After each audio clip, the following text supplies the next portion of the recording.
It's been quite a long journey for our teams across Europe and North America, but as we go into our latest ESL Guns of Boom Go4 final, we're going to be one step closer to our European and North American finals themselves. My name is Ketchup, and I'm joined on the commentary desk by Mustard. Now, this will be, a fair few amount of our Go4 finals taking place for Guns of Boom right now, and I feel like we've had a nice opportunity to see who our dominant teams are, and going into our European Invitational, which is the big one, who the strongest teams are going to be.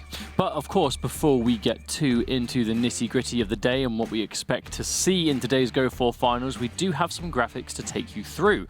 So to start things off, we of course have our roadmap in what the Go4s are and what the prizing for them is. So for example, here you can see these are our weekly Go4 Cups, which are weekly free-to-enter tournaments where you play for prize money as well as placement points to get towards the live finals. What you have today in these bi-weekly Sunday finals done every 2 weeks, you are playing for prize money and of course that competitive experience. But the big one, really the elephant in the room, is that European finals for 40,000, and then later in the year the NA finals for 3 times that and $120,000. So the Go4 series is all about making that money and establishing your dominance as one of the best Guns of Boom teams around.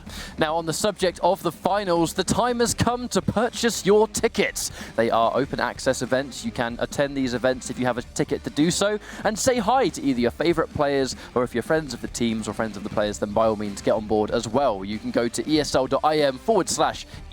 tickets to purchase your entry into the Katowice European finals on the 29th of July. And I feel like it's actually quite a funny journey, because we went from obviously Guns of Boom being quite a slightly newer competitive title for sure, and that's what the Go4s are all about, is introducing these new and upcoming games and really showing the world what the community has to offer in terms of high-level Guns of Boom. And with that in mind, we're drawing so close now to our European finals, which is basically what all of these teams have been building up towards. Now, with that as the subject, we do have currently the weekly standings. Going into our bi-weekly finals, we can see the teams that have looked the strongest going into this cup that you're about to watch today. As we can see, back-to-back have been looking pretty good, being #1. And then we have Knights of Honor 1 with Yakuza and Triada. Triada kind of having that joint 3rd/4th place as well. So, a lot of the teams, you've seen them already. We know what they can bring to the table, and it's no surprise they're doing well in the week. But here's the big one, our European final standings. These are the teams that have made it through those weekly qualification points into our European finals. Jug Knights of Honor 1, by far #1, and then we have back-to-back, and then we have Yakuza as well. So a huge congratulations to these teams in particular. You will be seeing them at the European Invitational playing for that 40,000 prize pot. But with this tournament today, I think it's going to be a nice little taste of things to come. Who's going to be the top dog going into that finals, giving us the juicy storylines that we're all after? But that does mean we'll be going into our first match soon of the day. As always, it's going to be single elimination, first to win 2 maps in a series, and we'll be doing the 2 semi-finals, of course the 3rd place playoffs, and then finishing things off with our grand final. So 4 matches up and coming to get ready for today. And our first game, if we can look at the bracket soon, we'll see exactly who that's going to be from our top 8 to now the top 4. Yeah, so the first match is going to be back-to-back versus Zeon. So back-to-back, as you clearly saw in the weekly standings, are kind of going into this cup as the #1 team, which I do think is actually quite a nice result. We know that Knights of Honor are sitting #1 in the European Invitational standings. But that said, it's good to show that there is no one set-in-stone dominant team that will just win every week. Because that does happen in some games where a team or an individual player, whether it's 4v4, 3v3, 1v1, doesn't matter. If it's the same person every week, then, it's not that it's not as exciting, but, we've seen that one before, right? Is that a re-one? What's going on? But with this in mind, there are so many excellent teams across Europe and North America that these tournaments that we hold, they do remain unpredictable. And I think that's going to be the key word. We do have the bracket ready to go now, so we can see what today's action is going to be. The initial matches were played off stream because this stream is going to be the top 4 territory, and as you mentioned, Mustard, this being a single elimination bracket means that we have our 2 semis, a 3rd place playoff, and then finally our grand finals. So back-to-back versus Triada Zeon being our first game, and then it's going to be followed up by Yakuza versus Knights of Honor 1. It's almost like they're just within the top 3 teams, and here they are. But that's why, we consistently see these teams in the further ends of these brackets week after week, show after show, because they are consistently the best teams in this region. And that's what I think this is going to be. I think you said it right before, right? Kind of a taste of things to come, knowing that we have the European Invitational in, at this point, a couple of weeks' time. There really isn't a long time at all for to wait for that to really take place and commence. And I think these teams getting this last-minute kind of like final competitive experience before they eventually find themselves in that invitational territory is going to be invaluable to them. I would definitely be inclined to agree with you as well. So with our first matchup coming up, we have the same kind of map rotation as everyone is familiar with. So as you can see, Europe Street on Team Deathmatch to kickstart the night. Then we have Subway Station for King of the Hill, and if it reaches that point, Europe Square for Control Point. Now, we've kind of already seen throughout the previous Go4s that these maps, they offer a nice amount of variety on really testing our teams in how well they can approach each game mode, because they do drastically change the approach of the game. And for those that may have just joined us and you're not familiar with Guns of Boom, you know, it's a free-to-play first-person shooter, so everyone can get their hands on it, whether you've got Android, no, whether you've got mobile or a tablet, doesn't really matter. You can get hands-on, and I think that's actually shown us a great collection of players. Now, normally, some kind of gaming can introduce a set demographic, whether it's console or PC or whatever, but the second we introduce competitive to mobile, it basically means that anyone can play. It pretty much takes the restriction completely out, which introduces potentially a different variety of players and backgrounds. Yeah, absolutely. But I think it's because the accessibility, right? The game is free to play, free to download. It's very easy to fit it onto a device. And to pick up and play, it's not the most complicated game at face value, but it's when you get to competitive levels, right? Where you're starting to experiment with certain equipment, you know, certain masks and trousers and stuff like that. And of course, you know, the all-important weapon selection, of which, to be honest, for those of you watching that might be a little bit newer to competitive Guns of Boom, we do tend to see, I suppose, about a couple of weapons per weapon type, and that's about it. The community really has kind of fleshed out what it deems as the best weapons for each kind of category, for each kind of, you know, chance. And to be honest, I'm actually quite excited to see if we see players start to experiment with other things before the Poland finals. That's the thing, right? As we go into the European Invitational, we might see a little bit more experimentation. So Europe Streets being our first map, we have a nice funky little graphic for you guys right now. Ooh. How about that? The map top-down view. So Europe Streets, anyone that plays Guns of Boom, you know, you kind of have this map immediately. It's not kind of locked behind the level wall, which some of the game modes will be, but with Europe Streets, you can already tell that it's very heavily based around essentially sniping and ambush points. It's a combination of the two. We know that the snipers are popular on this map, we know that the shotguns are popular on this map, but it all comes down to where you pick your fights. Respawning on the left and right-hand sides, the far end, it's pretty much a completely symmetrical map at the same time as well, which means that you kind of have those designated roles. There are going to be those players that are geared almost entirely around rampaging around with the porcupine, with the knife, kind of comboing the two together. But there will be some players that are designated as that sniper role. Yes, they know how to use every single weapon, but there's no getting around the fact that players have favorite weapon types. If you consider yourself a high-level sniper, you're going to be that role that sits within the distance. But most teams do have at least one guy that considers themselves quite, you know, a competent sniper. But without wasting any time, we're going into the first match of the day. It's going to be Europe Street Team Deathmatch, first to 500 points. And the early lead is actually not going either team's way, is it? Pretty much just going to be trading out for trading. Now, back to back, you can see they do have, I mean, a tiny lead, 2 points. I mean, and as I can say that, already gone from Stason and Triada. That's the double kill. The double kill prowess. The second you can get those kills back to back, you can get a little bit of extra points going in for a sniper shot there, trying to pick his location. We can obviously see Deadly right now. He's looking for his ambush point. Wants to pop a little bit of health. Doesn't want to take a fight unless he has full health. I definitely agree with that decision. The damage output that some of those headshots can land can be, you know, no pun intended, deadly if you're out in the open with no armor.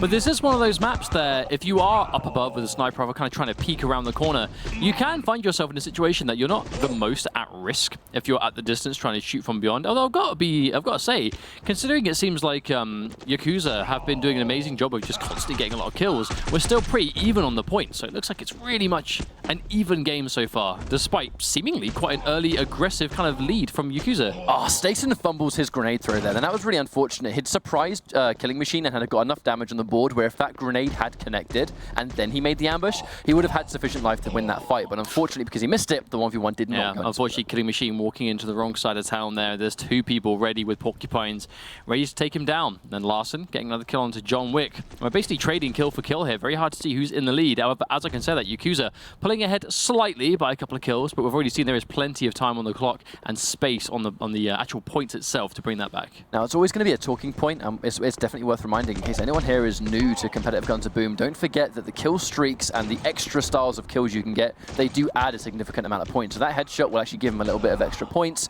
if you manage to get a grenade kill or a butchered kill or a anything more than double. A standard kill, right? Exactly. Anything more than a standard kill will give you a nice injection of additional points, which, considering every single game type in the game is points-based, least of all Team Deathmatch, it's incredibly important to be able to do that kind of thing.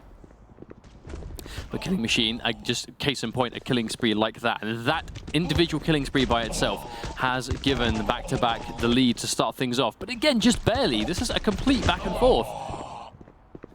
Oh, and then Triada catching him, and there we go. That's going to be something we'll be seeing a lot today with how powerful the shotguns are, the Porcupine in particular.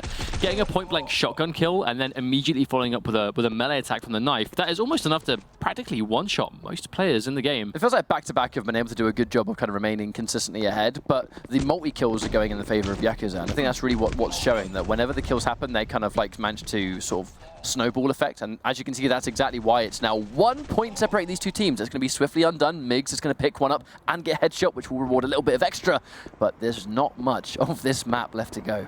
It's quite appropriate that someone called Killing Machine is currently top of the score for back-to-back, but at the same time, this is still anyone's game. What's the approach, though, really? Gonza getting a really nice long-range headshot with the sniper rifle, but immediately taken down by melee. But this is kind of the story of the match. It's amazing kill, but immediately returned. It's just trading for trading. It's just a question of consistency, right? It's so hard for these guys to survive. Ain't long gonna get a kill. That's probably gonna be a guaranteed kill for Larson. Oh, but there's a turnaround! I cannot believe Gonza was able to actually defend himself there. I thought for sure he was gonna be a goner, guaranteed. That was a triple. One more kill and back-to-back are going to take this map.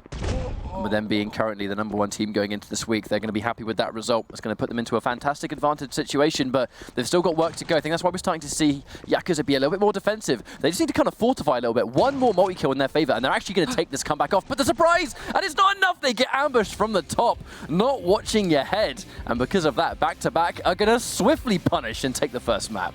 A strong start for them, for sure. It was definitely hard to call that match for the most part. I think it was very much a back and forth. Whenever we'd see one kill, that kind of be immediately traded.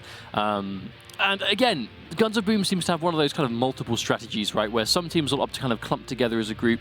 Some will kind of split off, go around the side. But Europe Streets, it seems like it's really hard to kind of consistently establish that kind of presence. Because it's basically just a lot of long corridors, right? Either side, long corridors. Right down the middle, effectively one big long corridor. So there isn't really the opportunity for you to sneak around. And of course, shout outs to this new graphic we have showing these individual stats, and you can see Killing Machine and Larson respectively, to be honest, quite. It has detected our observers as players in the match though, so I'm not sure how accurate it's going to be from back-to-back side.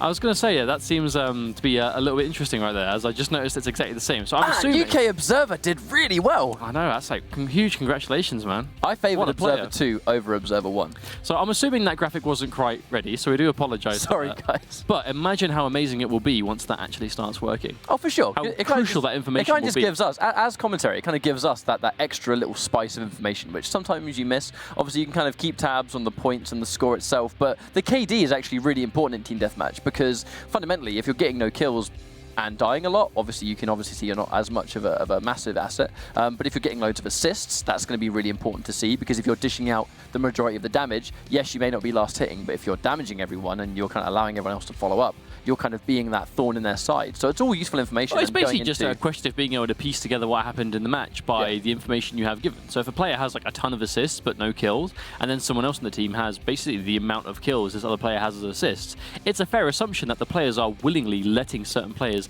get those final hits to get them kill streaks or killing sprees to further extend that point leaderboard. And I'm looking forward to when we eventually have the information to be able to use. But that does mean we're going into our second map, which is going to be Subway Station. So our first King of the Hill of the day. What do we expect to see here?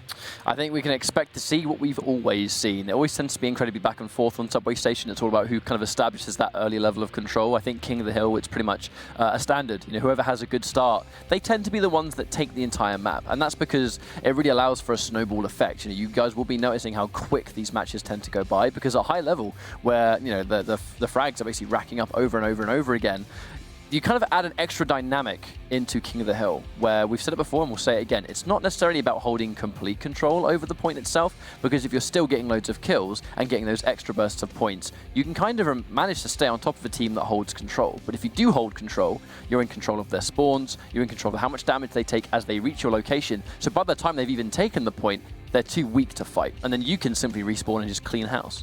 But we do that back-to-back going into this one as the #1 seeds for this particular cup. So, albeit not overall, in every cup from the start to now, but we know they're at least playing well over the last couple of weeks in terms of momentum, and they have won the first game. So all they have to, in theory, do is win one more map and they're going to be in grand finals, which for a team like this, again, before the Poland finals, you know they're going to be really happy with that kind of victory. But the question is, Subway Station seems to be quite an unpredictable map. Sometimes it's a complete wash and we see it over in like 2 minutes. Sometimes it does go down to the wire. And I think it all comes down to how you can control the map. And a huge part of King of the Hill is that early fight. There is always a first group fight right at the King of the Hill point because both teams have spawned at the same time. They're both going in at the exact same pace. And ultimately, one team is going to win that fight and capture the point. Now, when that initial fight is a complete sweep and one team gets annihilated by the other, that point difference tends to set the pace for the rest of the game itself. So I'm very curious to see how this first fight that's about to take place right here. You can see that Triada looks like they have the point. So they took the point, but they lost the fight 100%. And not scouting out Killing Machine and John Wick combined, getting that fantastic double kill. So now they have the point. They have a little bit of control. However, that's going to be very, very weak. John Wick finished off by Deadly and Larson together. And now they've managed to take back control of the point themselves. This is a great start. It's that back and forth. It looks like Triada were able to return the favor somewhat. Oof! And Gonzo running in point blank. Killing Machine with that long-range sniper shot. And that's 3 members of Triada taken down on the point. Luckily still getting points, and all 4 of them. That's the 4th and final one. Back-to-back, completely seizing control. I mean, that's just straight-up coordination right there. Going in as a 4-man unit, you know, really sort of deciding who's going to be throwing in grenades, who's going to be sneaking up behind Porcupines. Killing Machine gets another fantastic Barracuda shot, but we'll see how long you can last that. Sniping on this map, it is definitely possible, but you're only really going to be on borrowed time until someone inevitably kind of takes you out on close quarters. So, this is such a small map. Yeah, and because of the size of the map, this right here is what we see a lot of. Oh, wow, he just walked straight into a pineapple. That is not what he wants to see. He's going to get taken down. But this is what we see a lot in King of the Hill right now, especially in Subway. It's group fight, team wins, takes the point. And then there's another fight, they lose, take the point. And it's basically them just trading back and forth, which again comes down to how important that first fight is. But there's that immediate turnaround from Deadly. Getting 2 quick kills, but quickly taken down as well by the Porcupine. Now, the Porcupine being such a prominent, I mean, you could say arguably one of the best weapons in the game by far, considering every player is running it on a map like this, where you're always going to be in shotgun territory near enough. 90% of the game is going to be played from shotgun range. Yeah, it's definitely what you need to factor in. You know, when you kind of look at what's the best and worst weapon, it's not necessarily about stats, it's about pick rate. If you see someone go with Porcupine as pretty much the exclusive shotgun selected, you're pretty much fair to say that the fact that it's almost seen as necessary by the community puts it right at the top of the list.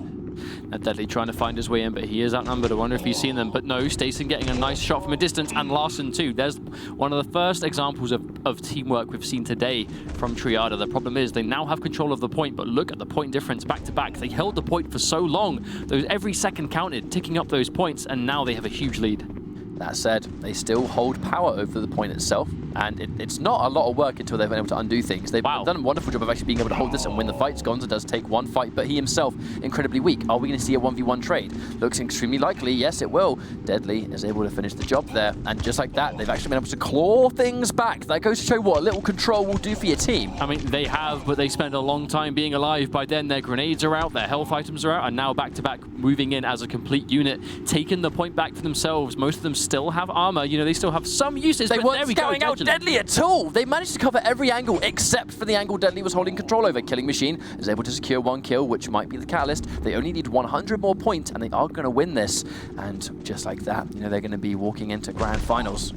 Now, this is going to be careful. So every time that Triada drop a kill now, that's going to be 1 point closer for losing the series for back-to-back. They are so close now. Triada fighting back. They have at least taken the point now, so that slow trickling of points is going to be stopping. But there's no way that Nagahack can actually hold on to the point with the amount of. But how do you avoid dying in this situation? Yeah, exactly. In that situation, the workload was split so evenly by back-to-back. It was actually hard to pick a star player. You kind of look at the end game score, and when it's kind of nicely even, you know that in King of the Hill, it's about we took points, we got kills, and we did it all at the exact same time, which kind of shows that if you're a well-oiled machine as a team in a mode like this, you're going to be laughing. So we're going to be seeing back-to-back looking as strong as we expected. They did go into this tournament being the #1 team of this specific cup. You know, they're not #1 going into the Invitational, but that said, they just look damn good today. 100%, and you know, largely why they're going in as #1 seed. They've clearly been playing well the last couple of weeks, and the proof is in what we just saw. That's a convincing 2-0. They played that map really well.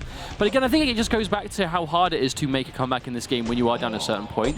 Because even if you do manage to eventually bring things back as a team, by then you have used all of your consumable items for your life, right? You only get X amount of health items, X amount of grenades, and even if you're able to to win an amazing couple of team fights together, eventually you're just going to run out of resources, and it really is just going to come down to, I suppose, just raw ability at the game. And it was their final decision to stick together. They had about 850 points back-to-back, and they decided that if they're going to kind of minimize the amount of frags they take, not giving up even a small chance for Triada to come back and make this comeback, the decision to stick together was a great one, because it meant that they could kind of cluster together, really force those kind of 4v2, 4v3 situations, and it would have put the ball in Triada Zeon's court to then cluster up themselves and force a group fight that they had no choice but to win. So we know for sure that now means that back-to-back are going to be in grand finals today. Of course, we'll be seeing Triada a little bit later on in our third place playoffs, where they'll be playing for a little bit of money today. But again, every single match you can get counts. You know, when you're looking at competitive experience going into the rest of Guns of Boom for the year, because of course we have the EU Invitational, but then we of course have the North American thing also. So it's not like it's just gonna, you know, all of a sudden stop. This is the final pit stop before the European Invitational, absolutely. But this is still one on the journey, and there is a fly. This fly in particular has been a pain in the backside today. When we were trying to prepare, it was there. There's one man there too. So it's a hot day. Maybe if we forget it's there, it will go away. Because it is a very hot day. Like we're in the middle of the UK right now, right? So the sun is out. It's a warm summer's day, and of course that does come with certain consequences, I suppose. It's like the T-Rex. Don't move and it won't see you. I don't think that's quite how it works for. I've seen the movies, but we're going to be going into our next match. But I do believe we're actually going in for a short break and setting up our next matchup. So don't go anywhere, because more European Guns of Boom action will continue after this.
What's going on, everybody, and welcome back. This is the ESL Guns of Boom Go4 Finals for our latest bi-weekly, and we have Knights of Honor versus Yakuza for our second semi-final. My name is Ketchup, and I'm joined on the desk by Mustard, and we have just seen back-to-back very comfortably in a 2-0 fashion move their way into the grand finals on the first side, and now we have to find out who's going to be joining them.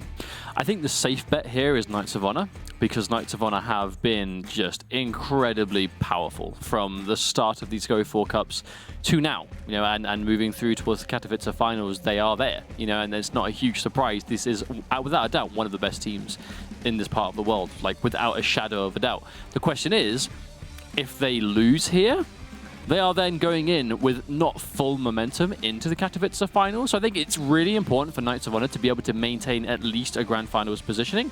However, we know that Yakuza are as well a very talented team from Europe, and I'm expecting good things from them also. Well, Yakuza are definitely one of our stronger teams as well. The talking point, though, is that Knights of Honor are just by statistically the strongest. They've had the highest amount of wins, they have the highest amount of points, and at the end of the day, results do speak for themselves. So prediction-wise, I do think it's going to be Knights of Honor versus back-to-back. However, I think if the time has come to step up and make them sweat a little bit going into our European Invitational, now's the time. You don't want them to win everything. I mean, definitely, because then you know that if for anything else, Knights of Honor will be going into that Invitational knowing we got this. Like 100% we're going to be winning. But as you can see on the bottom of your screen, we have our map rotation ready to go. So once again, we have Europe Streets. I'm not sure if we'll be going into the top-down view. I don't know if it's necessary again, considering it is the same map. But that's the point, right? This round of the tournament is the same map rotation. And then when we go through the third place playoffs and grand finals, it will again be a different rotation of maps, the same, but it'll be the same for those again. So by now, these teams, we've seen them in every cup for the most part. They're very used to playing these maps in this exact order. And considering we're seeing a bit of a difference, I suppose, Europe Streets is probably the most unique TDM we see played in terms of how the teams approach it. I'm expecting a bit more of the same, right? We see those long-range sniper rifles, those vantage points being used, people running those porcupines trying to sneak behind, but ultimately not quite being able to do so super effectively. Considering we had such a back and forth start to the day, the question is, will we see that again? Well, Team Deathmatch is simply put just going to be that matter of who frags the hardest. It's a matter of the two teams together, and if you're better at the general group fight, then Team Deathmatch does favour you quite heavily. We have seen teams historically, even in a grand final setting, where the second we're in Team Deathmatch, they kind of come into their element, but the second you kind of put an objective on top, some teams historically have been able to struggle a little bit. I don't think it's going to be quite the case with the two teams we have before us right now.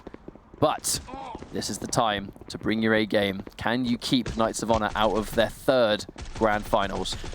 Well, the thing about Knights of Honor, though, is you just look at this lineup of players. These are names, like, I'm pretty sure I remember, like, multiple times across the broadcast saying amazing things about, specifically key moments from all four of these players. Dejani, or Jani, I should say, Ilos, Conor McGregor, and T-Mac. Some of these guys, some of the best sniper players in the business. The synergy is really up there. But at the same time, while I can say that, Yakuza, it seems like they've actually taken the lead, early on at least. Ilos with that sneak. I need to stop saying that, because as soon as I say a team has taken the lead, the other team just kind of puts a stop to it straight away. I think the term commentator's curse. About to say, the term you're looking for is commentator's curse, and it is oh so prominent. Never give anyone props, because immediately they will die on stream. Johnny, yeah, he smells blood. Can he get it down? Can he finish it? Yes, he can. You miss a single shot, and it's going to be curtain. Swaps down to his Eagle. Unfortunately, it's not going to be enough. Sometimes when you swap to a pistol, it's definitely the last thing you want to do, but in some cases, you simply have no choice. But if it's going to be pistol versus porcupine, I know what I'd put my money on. Absolutely. But obviously when you go to those pistols, it's supposed to be more of a desperation last-minute thing, right? No players really willingly will want to go to that sidearm unless absolutely necessary. Dejani gets caught out in a bit of an awkward situation there. Lord Mano very low. Romeo gets taken down by Ilos. Headshot as well, so that's going to be a nice bonus of points. And Knights of Honor managed to stabilize this a little bit with about a 30-point lead so far. Oh, and Ilos with a quick kill. Oh, wow, that's a lot of life gone on that grenade. They have to be careful. They're trading out grenades for grenades. Now Ilos walking up the ramp to try and avoid the grenade right into the sights of XLNC. That was a wonderful defensive play. I know when you're kind of backed between a rock and a hard place, the grenades are kind of be that primary weapon that you're going to go towards, because it kind of makes them challenging. I love the 180 turnaround from Lord Mano. That was impressive. He survived. But he is going up the stairs into the sights of 3 members now from Knights of Honor. And you can see him not wanting to extend too far. Romeo's going to take out T-Mac from a distance. Well, if you know there's going to be a little bit of wind-up time, I think if you stay out of their line of sight for the time being, you kind of like force that wind-up time to reset. As a competitive player, you know, you're going to remember how long it takes to wind up a shot and stay out of the way for that time. Another grenade kill for Conor McGregor. I think it's actually really interesting to say that most of the kills that Knights of Honor have got so far have been more than kind of just standard kills. So every time they actually get points, they're getting an increased amount thanks to it being a grenade, a butcher, a headshot. They're really making the most of the bonus kills.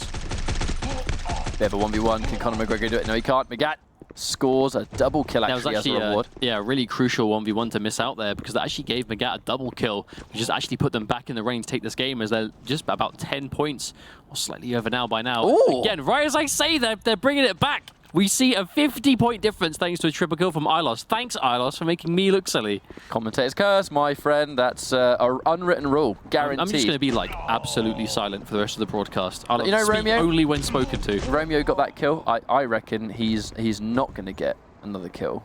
Romeo is making the comeback. He is definitely going to win this 1v1. Oh my! See, that was a test. That was a test. That was his fault though. He missed. He missed that shot. Yeah, but he missed because I set pointed him it up. out. I set him up for greatness. Now Magat is going to try and follow this one up. Ilos taking some damage to his shield. He hasn't noticed that Lord Mano is below taking the look at shot. the comeback. There's only 3 points separating these two teams. This is an air-whiter, a triple kill. Wait a minute, that might be the catalyst that wins the game. Maybe we still have time. The problem is the points. Yakuza only need to get a couple more kills to bring this one up. And there's be another one going away from Knights of Honor. T-Mac getting a long-range grenade. And he's running in point blank. T-Mac, he wants to take this one down. So close for both teams now. Oh, and there it is, Yakuza, the killing spree. Of course, we speak over and over again about how important it is to make sure that you're getting killing sprees, kill streaks, multi-kills, and the bonus points from the killing spree are what ended up winning the team the game. And because he was playing so well, that ended up winning the game for them. They were down the majority of the map, but right at the end, one good life, one good sequence of kills is all he needed to bring it back. I feel it's unfortunate because T-Mac, you know, kind of made the all or nothing play right there, which was, if we have to get a few more kills, I'm in a position where I can probably go for it. If I get this 2v1 situation, I'm going to win the team the game. But the problem is, he had forced himself into a 2v1 at the end of that match. So I respect the play and I understand why he went for it, but I don't think it was worth the risk right there. Winning a 2v1 is too much to ask for at this level of play. Yeah, I mean, sometimes. I think if you believe in yourself enough as a you know, competent player, you can definitely make those decisions. You can make those brave risks of like, well, the odds are slightly stacked against me, but I'm good enough to make this work.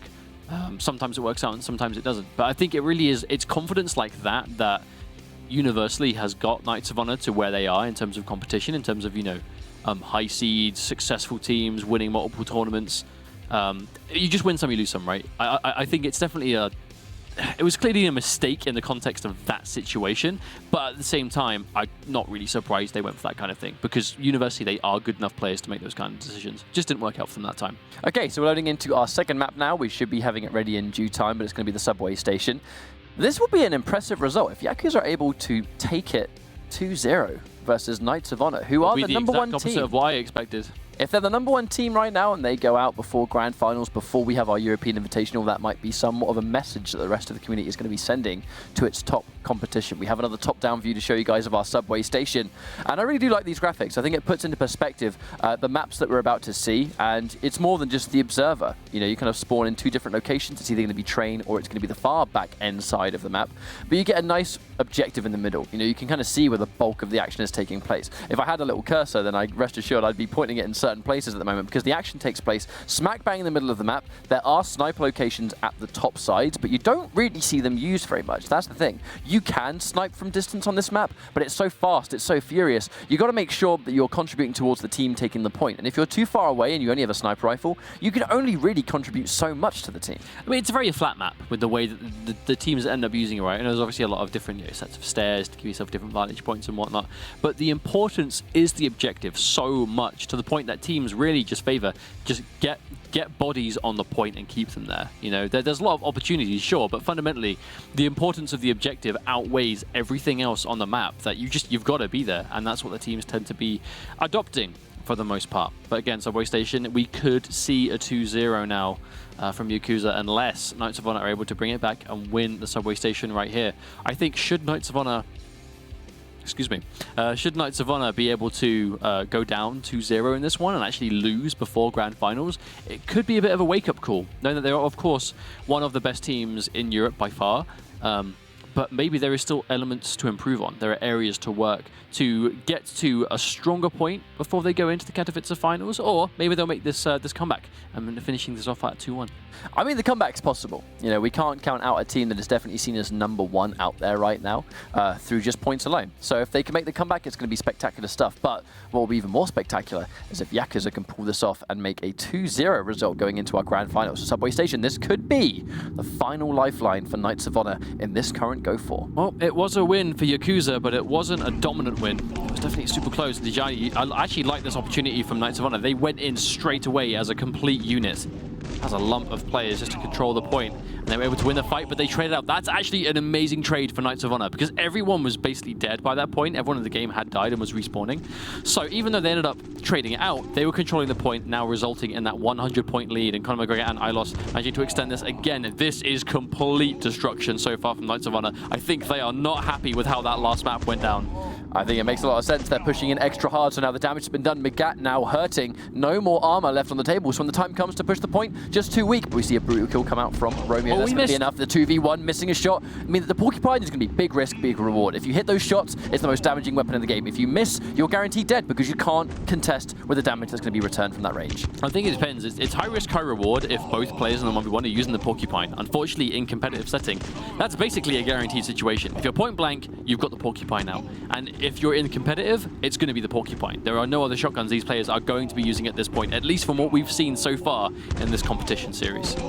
So we see a little bit of grenade spam coming through, maybe trying to sort of establish a little bit of distance. So Mano's forced temporarily away, but to be honest, they're only slightly behind. This comeback can definitely be possible. They just need to kind of hold the point, and they need to make sure they hold the aggression. We did see that in our previous semi-finals just now, where back-to-back we're able to do the same kind of play.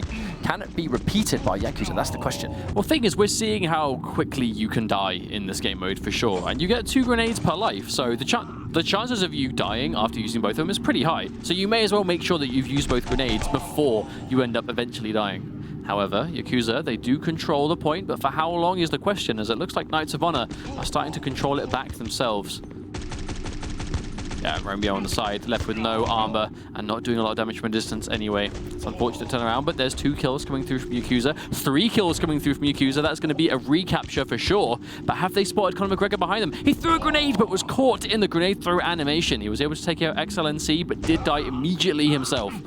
Yeah, those grenades are going to trade back and forth. Johnny, can we see one? No, we can't. Way too much health left on the table. The turnaround, another double kill from Lord Mano. This might be interesting, you know, because if we see more of these doubles and triples, it's going to bring Yakuza back into the fight. And they now hold the point. This could be a comeback, Mustard. I mean, that was T-Mac. He got the triple kill there. I thought for sure that was going to be Knights of Honor's way back into the lead, but Yakuza, they're actually in the lead now. Just hang on, double kill from Romeo again! This is like case in point. Exactly the same thing we saw happen on Europe Oh Street. my word, and another kill from Romeo. If we see a killing spree, if we see a killing spree, that might be the one ticket to take these guys into grand finals. Oh, Jani is on the point, but he is. Oh my word! That's a headshot too. Lord Mano getting the boost of points.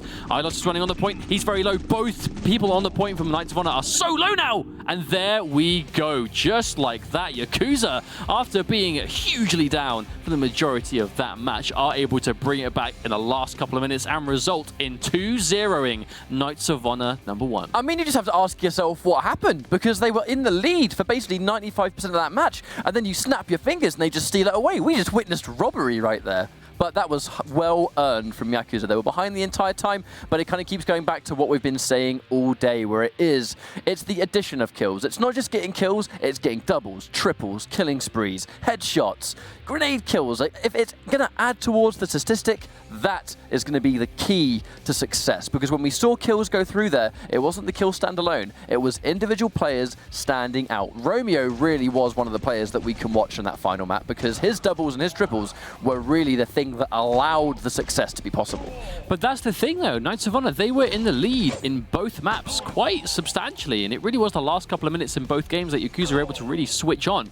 I wonder if it was a case of Yakuza being able to kind of play better in the time, or if Knights of Honor were just getting a little bit too comfortable. Because it definitely seemed like when Knights of Honor are in the lead and they're running around as a unit and they're coordinating, it's obviously very scary, it's very threatening. But when they are behind and they basically are starting to lose that life lead quite a lot, they do seem to trickle in somewhat and go in kind of by themselves themselves. And the same level of coordination that we see when they're winning, and we've seen in previous weeks, isn't 100% there when they weren't in the lead. And I wonder if that's something they need to work on as a team, is just, right, when we're not winning, or we start to lose when we are winning, how do we as a team still make sure we maintain that and keep that lead going? I think not getting into grand finals is going to be both a blessing and a curse for Knights of Honor. And when I say blessing, what I basically mean is we already know that Knights of Honor are confirmed for our European Invitational. There's no taking away from the fact that the European Invitational is the big one for our European teams. That's the one that matters the most, because that's going to give you a ticket into North America. So basically, with that in mind, if Knights of Honor are so used to being dominant and so used to winning convincingly, and they're not as familiar with being as far behind as, let's say, other teams that don't have the same level of success, now they've known what it feels like to taste defeat on stream and not be like the team of the day that everyone's going to be watching. So they can take this experience, and if it happens in the European Invitational, it's not going to be a foreign feeling to them. They now know where their weaknesses will be. So what you're basically saying is recover. they need to... So this is good for them to basically get used to losing now. Yeah. So when they're in this exact same situation at the European Invitational, they're not being completely, you know, snuck up on it, right? Basically, my point is get used to losing now so the fear of losing doesn't phase you on the big day. So we're going to have one more look at the bracket before we go into our next matchup.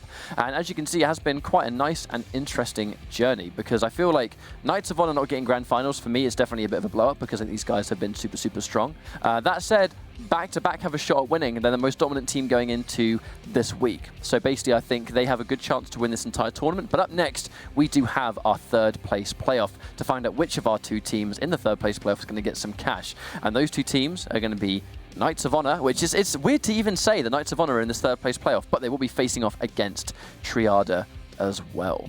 Interesting stuff to see what happens here, Mustard. No, absolutely. But at the same time, I'm excited for it, because I think that the third place playoff is going to be always exciting, because obviously, you know, they're still playing for money at this point. It's definitely not like a, you know, a consolation match. You know, you win this, you win some money. If you lose this, you stay home with nothing, right? This is still all to play for, albeit not for grand finals, sure, but any matches of experience you can get here, as long as money, if money is on the line as well, all the more reason to really care. So we're going to be going in for a quick break where we set up our third place playoff. So go grab a drink, go do whatever you're going to do in the 3 minutes, and we'll be back in just a few minutes.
It's time for our third place playoff in Europe. It's going to be Triada versus Knights of Honor, and this is the ESL Guns of Boom Go4 finals for this bi-weekly. My name is Ketchup and I'm joined by Mustard, and it's surprising even to see Knights of Honor in this third place situation, but I guess when it happens, I mean, it has to happen to some teams, right? I mean, we see this all the time in a lot of different esports, right? Yeah, there are teams or specific players that are so dominant. When you eventually see them in a situation where winning the tournament is no longer a possibility, it really kind of makes you take a step back and go, whoa, like what is this going on, you know? And I feel like this is one of those situations, considering Knights of Honor have been so dominant, at least in our streamed cups. Of course, I know they haven't won every single tournament for Guns of Boom that has ever been done, but at least on these streamed tournaments, seeing them not in grand finals is a bit of a peculiar situation, absolutely. That being said, they're going to be at the Katowice European Invitational, which we know is obviously the big one for Europe. And to see them not in that kind of grand finals territory now, where they effectively are up against the ropes a little bit, if you're at this situation. At least if you're in contention for best team of the month. So the fact that they are in a situation now is, I'm curious to see how they play. Now they're, of course, not playing for the win anymore. They're basically playing for third place. Yeah, well, we're moments away from finding out how that's going to take place. We have our map selection ready to show you guys, and as this is our third place playoff, it's going to be a best of 5 instead of a best of 3, so there's going to be a little bit more extra maps. So we're going to be starting things off with the Farming Complex for Control Point, Warehouse for Team Deathmatch, Paradise Island for King of the Hill, and then if we reach that point, Skyscrapers for TDM, and finish things off with the Wild West Saloon within King of the Hill for another time. We've only actually seen the Wild West once in these Go4s. So, very rarely do we actually reach that final map situation, but it's possible. It's just teams have to exceptionally play out of their minds, I think, back and forth to reach that level. But it's so consistently, we see basically the better teams kind of wash. I think it depends on the team, because I think the biggest difference here is the actual game type itself. The interesting thing about this specific rotation is obviously Farming Complexes first, but is the only control mode, or the only control map, I should say, in the whole rotation. So Control itself, and we actually have the top-down view ready to go right now. This is what Farming Complex looks like, of course. You can see those different points. One of them is obviously is a complete symmetrical thing, but of course there's that middle point contested in B with immediate access to both A and C. So of course a very important point to control if you can. But at the very least, you want to make sure that the point that's closest to your team. I mean, I say that, but it's kind of hard. What would you kind of prioritize going for? Would you go for C because it goes through effectively a building and has a lot of cover? Or would you go towards, for example, if you're blue team here, if you go towards A, you have a building to go through, but it does take a lot longer than going straight across the open field looking at B. I feel like that's a route you can take if your team is controlling the center point, but if not, it's so much more dangerous to do it. You historically definitely do see more blue team go for C and red team go for A, and then obviously inevitably the fight takes place at B when those 2 points are captured. And again, to remind anyone that may be new or unfamiliar with Guns of Boom, particularly this mode, not everyone actually has reached a high enough level on the account to even have control points yet. If you're one of those people, then control points, it's basically not as important to get the kills. Obviously, it's going to be as important as every other mode, but holding the control points is where the victory really comes into play, because we've seen teams, if they're losing the fights but hold all the points, if they hold all the points, they are the team that have the advantage in this situation. Well, the thing is, when you take a control point, I believe it's 2 points per second per control point you have. So that's a maximum of 6 points a second. That's a lot of points. 2 seconds, that's a kill's worth of points right there. If you can get the situation that you're controlling all 3, which likely involved your team getting a lot of kills in the process anyway, because obviously you've got to keep your enemy team respawning so you can safely go for those points. So if you do have 2 of them though, for example, holding 2 out of 3 is still a situation to get 4 points a second. Considering Control also has an additional higher cap on points, you have more time to do so. But that being said, it is a big map, and snipers really do reign supreme if you can get those long-range shots, which we know, for example, Knights of Honor 1 is something they have historically never struggled with. Okay, so here we go. It's going to be Triada versus Knights of Honor for our third place playoff. Who's going to get that third place cash prize? We're moments away from finding out. It's going to be all about finding which team is going to be looking the strongest going into our European Invitational. If you can at least get top 3, then that's a good start. Now, Triada looks like they've had a strong beginning as they're going to go towards another point to try and capture. They do have B at least. They're going for their second one now, but it looks like Knights of Honor are almost tried to take B back. But they were actually separated somewhat, so T-Mac is now on the point trying to heal up. But he's taken a little bit of damage, but still alive. Oh, no! He's actually going to fall anyway. Stason takes him down. Early lead secured by Zeon right now. we see a fight towards B. Currently, actually, the point yet to be taken. Conor McGregor's going to try and use what he sees as downtime, taking that fight versus Stayson, but Stayson's in a bad spot, not very healthy, and we can see Gianni just running full speed ahead to secure that final kill. We can see Larson trying to take point A. It's going to be successful. No, not quite.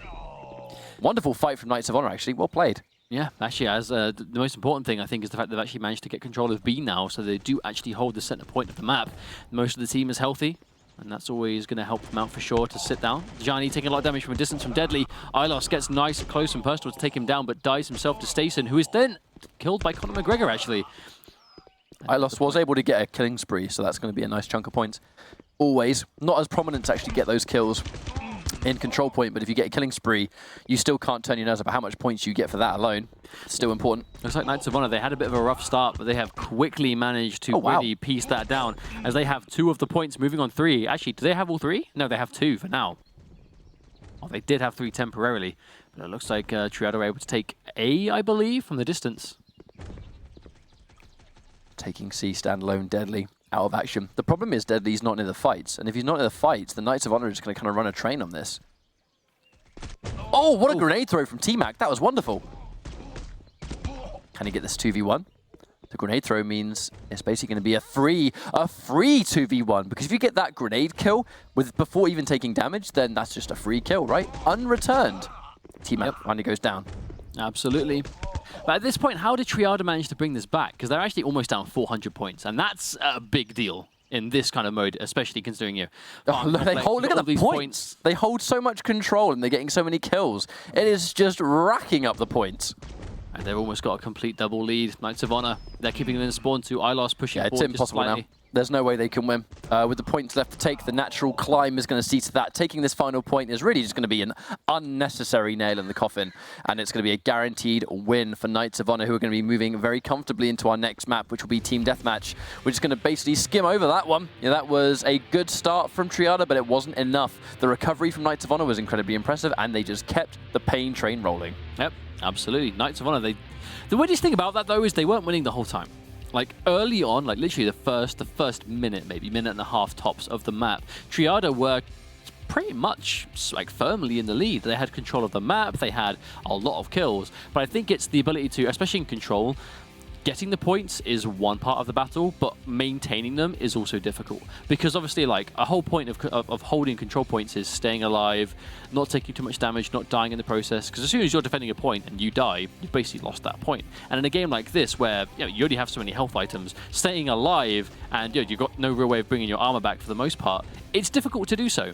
But it's a huge part of control. So that really brings in the teamwork element, when you really have to work together, make sure that if you are low, your team is covering you, you're able to keep that distance and still be able to, really make an impact in the fights. And I think that's where Knights of Honor really shine, is that synergy between them as a team. I think the 4 of these players really seem to blend together, which is why we've seen them be so successful in these Go4 Cups. And even though they're playing for 3rd place right now, they're still really dangerous.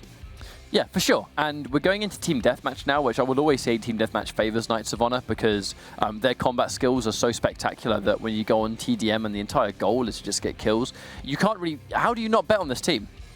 Because together they work so well as a unit, they split the workload, and every single one of them are individually very good fraggers.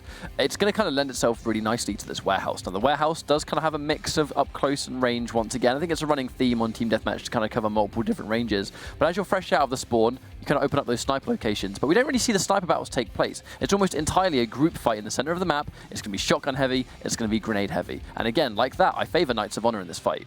But I think it's also a bit of a diverse as to how much the players will opt to play this map, because we actually have the top-down view ready to go as well. You can see that center building with the 2 white boxes, that really is, I mean, that whole room, right? Let's say, for example, that center area, let's say that big box, that is the main point of contention on this map for both teams. Now, some teams will opt to push slightly out of that and almost kind of like look to really pin the enemy team into their spawn room without going close enough to take damage themselves, but definitely controlling. Because, when you're leaving your spawn, you have those 3, front-facing kind of entryways. That's basically it. Some players will look to keep people into that spawn room, and a lot of players will kind of play it safe and hold that middle room. Because obviously in the middle room, you have access to, vehicles for cover, you have the room itself, you have the slightly elevated rated points on the ramps either side. And I think for a team like Knights of Honor, that is the kind of style that really favors them. And I'd be surprised if they can deviate away from that. But that's actually why I like the 2 team deathmatch maps we have in the rotation with Warehouse and Skyscrapers, because Skyscrapers is such a vertical map.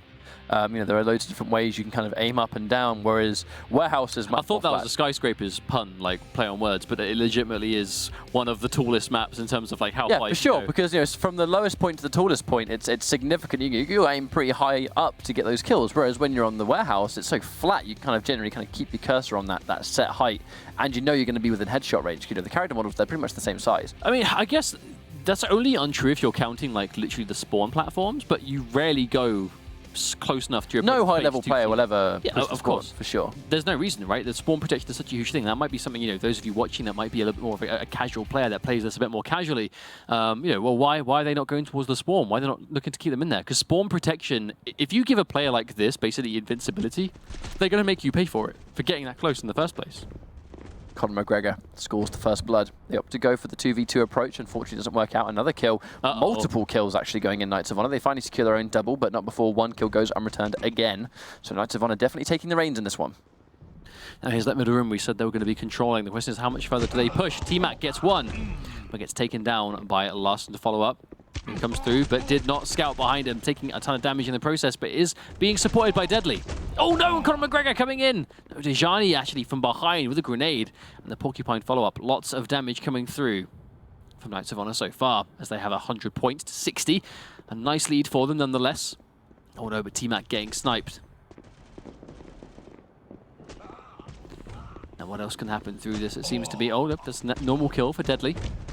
Conor McGregor trying to get some shots here, but did end up getting taken down by Stason. Now, looks like Zeon, Triada, able to bring this back a little bit. I think it's the teamwork. It's the fact they are really grouping together now. And the Knights of Honor are favoring this middle building, but Triada just happy to sit there and let them do it. Another killing spree coming out. Chunk of points from Stason. They're in the lead for now, but we've seen one thing from Knights of Honor, so they're not shy of making those comebacks. The combo breaker coming through, ending that killing streak, and a double kill rewarded. That is a good chunk of points in itself. Zeon temporarily in the lead. Makes me wonder if would it even count as a comeback this early in the game, right? This is the point they should be going back and forth. It's just a question of how do you play the longer this game goes on. Ooh, what a shot.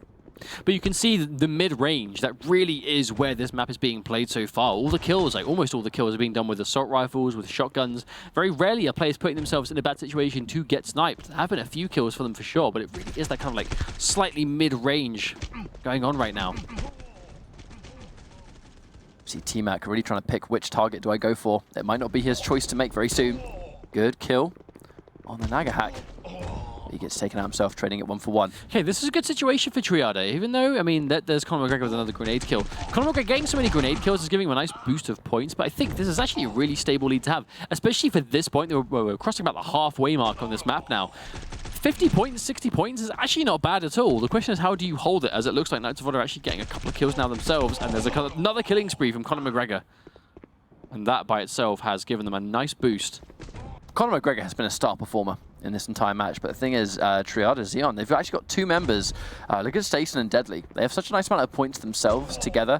They're almost able to sort of carry the rest of the competition so far, which is something you can do in TDM. You know, if you're really doing that well, you can straight up carry teammates. Good kill again. Okay, here we go. About 40 points now.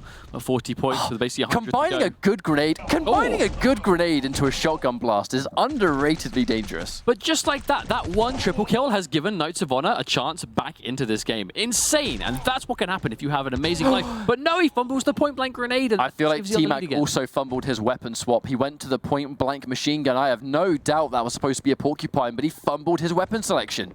And he's going to punish with his life. I mean, surely at this point, it's Triada's game to lose, as they are only ahead by about 20 points, but they have complete map control. Conor McGregor comes in for one. T-Mac gets another one. Oh my god, I-Lost survives, but he's so weak himself! Only 3 points. Literally one kill for Triada is going to do this. Dejani has to be so careful now. If he gets taken out, if any of them get taken down, this is going to be game over. But Knights of Honor, they only need 2 kills themselves. This is make or break. This next fight will decide the game. They can't lose a single person, which is dangerous. Going with the grenade, missing the grenade. Oh, Johnny, terrible situation. Watch out for the grenade bait. He is in a bad situation. What was he doing? Johnny, he just ran in by himself into the center building and got completely surrounded. I can assume the play was to try and throw a grenade among the team to split them all up and to do damage while the rest of the team followed up. Unfortunately, there was no such follow-up to be had, to the point where even if the play was, I run in and throw a grenade and weaken the rest of the team and then you guys finish them off, that didn't happen. So all that happened was Gianni just ran in face first and just gave them the final kill on a silver plate. That is unfortunate. That was a huge misplay at the end there, though, because I feel like, was it even necessary to go for that kind of decision? Because they were being careful. I was going to say it. No, it wasn't. It was a bad idea. They were basically on either side of that center building. Like, they just had to basically be patient and wait it out. Like, he was losing a little bit of shield, but like even then, like wasn't he the survivor from the previous fight? He was the one member on the team that didn't have full shield. If anyone was going to go into that middle building, surely he was the last one on the team that should have done that in the first place. Well, unfortunately, they don't have a lot of time to lick their wounds. It's now going to be 1-1. Triada Zeon, they're making it a lot more difficult for Knights of Honor. Knights of Honor making some very brash decisions, but looking at these replays, right? Some of the players of Knights of Honor, they're not afraid to make those decisions where they do kind of risk their own life. Like so many times where we see ambushes get sprung and these crazy fights happen, the doubles and the triples, it's because they spring the trap. They get a good grenade, they get a good porcupine, they maybe finish it with a knife or something, and they kind of repeat that and rinse and repeat because they're putting themselves in harm's way and catching the other team off guard. I feel like just if there was one time to make that play, it was not right there. Well, they are going to have to recuperate themselves and really decide what went wrong in that game as we go into our third map. But before we do, here's a quick look at some accurate stats, it seems, for that game. And not a huge surprise at all to see Conor McGregor looking more for himself. And I believe, is this the same numbers for each team? They have the same stats as each other. So one of the teams is correct. I think actually looking at the points, I do think that the points will be more accurate for Triada because they did have two members in particular. It was Deadly and Stason actually that had a clear-cut higher amount than everyone else, but it wasn't saying that everyone else was not pulling their weight. So I'd be inclined to think that that actually was going to be Triada's KD. And the like, and even the likes, looking at assists, you kind of ignore assists a little bit in TDM when the workload's being evenly split, because if everyone's just kind of getting kills, then it is what it is. If you see someone 1v1, you probably should be getting the kill. So they're not going to have a huge amount of time at all to recuperate themselves and decide what to do now moving forward as we go into our third map of the series, which I believe is going to be Paradise Island. So King of the Hill, we make our return. Now, Paradise Island is a very aggressive map, it seems, especially by King of the Hill standards, where it's about establishing control of that middle point. And then basically, I don't know if spawn trapping is the right word, but I'd say it's spawn trapping for sure. I mean, I don't even think it's a bad term because the one thing is that, as you can see on the map here, right, it's 2 respawns for blue team, but 1 for red, which means that when you're trying to be the aggressing team, if you are blue team, you have a lot more, I think, bearing over where red is going to spawn. And with that in mind, you can push quite comfortably out. You can't push too hard. There's a fine line between being able to push the spawn and being victim to the spawn protection. But with that said, I think blue team get a little bit more scope for creativity here. They do, but I mean, where red team is going to spawn, but they can still choose, well, near enough, almost one of 2 main ways out to go forward, and there's that huge rock in between, so it's not like you can just quickly go, oh, they've not gone to the right hand side, let me just quickly go to the left, because by then there's a building there, they can make their way to the point. You as a team have to really try and, I suppose, spread out to cover those options, which, as I've said before, in King of the Hill, when you die as often as you do, and as hard as it is to survive when you run out of health items, you run out of grenades, you run out of ammo, a kind of a talking point we haven't even touched on today is, being able to swap guns on the fly and keep yourself topped up on bullets. Doing so on this map, if you could really get the opportunity to do so, can be devastating, but getting to that point is so difficult. And I think it's a testament to only the strongest, most dominant teams can even force other teams into that circumstance. But I've just been informed we're loading into our next map, so it's going to be Paradise Island, King of the Hill. Currently a 1-1 result, so I would be interested to see, I mean, what if Knights of Honor didn't even get top 3 in this tournament? What a message to send. I mean, they're only 1-1, so we're still a couple of maps away from finding out if that's going to be the case or not. But Triada are going to get the first kill thanks to a nice, crisp sniper shot from a distance. And all 3 kills in the game so far have been thanks to sniper rifles. I think that might be a bit of a precedent for the rest of the match, perhaps. Yep, Nagahak tries to get a funky angle, but it's only going to result in a 1-1 for now. Knights of Honor in the lead, but barely. But with the speed at which you can turn things around, especially in King of the Hill, I wouldn't sit too comfortably on a lead. Some comebacks have been made previously. But there's a triple kill from Johnny to start things off, so you can see his Quadra kill! Wow. That's actually an insane start for Knights of Honor. All thanks to Johnny just going on an absolute mad one.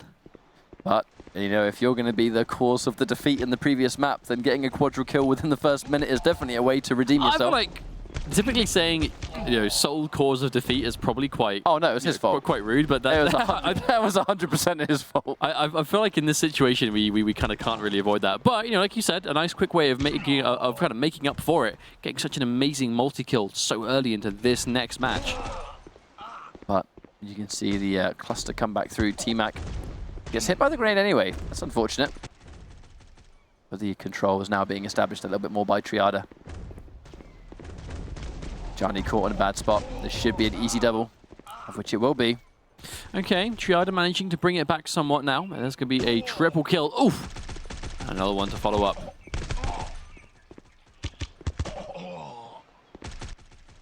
Yeah, we can definitely see the sort of back and forth game we're all used to seeing. Very close, currently like 1 point separating our teams. That was insane. Well, it's hard to call, right? Because it's basically just kill trading at this point. You know, Triada, they are slightly in the lead, but in King of the Hill, this isn't even the halfway mark. We're starting to approach it for sure, but it is literally just kill for kill.